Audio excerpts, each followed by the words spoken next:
नाज़रीन मोरो मां वाक़िआ अपडेट कंदा रिपोर्ट कर रहा है रिज़वान अली जुमानी। नुसरत फ़िरोज़ दहशतगर्दी जी टोड़ अदालत बहराम मोरो नुसरत फ़िरोज़ समेत ॿियनि ज़िलनि जूं पुलिस मोबाइलूं बख़्तरबंद बिहारियूं वयूं आहिनि।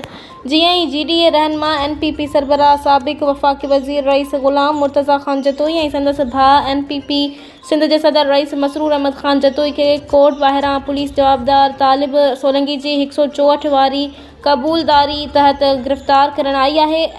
पाकिस्तान में सियासत कंदड़ जतोई ख़ानदान शरीफ़ नफ़ीस सियासतदान आहिनि।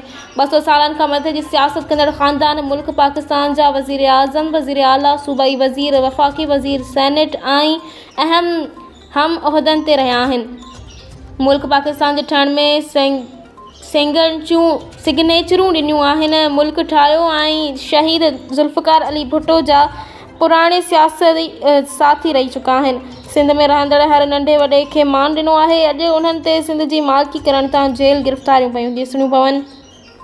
सिर्फ़ सिंधु दरिया सिंध जे ज़मीनुनि जी मालिकी करण सिंध जे मालिकी करण ते जतोई ख़ानदान खे झुकाए पाण ॾांहुं आणणु आहे।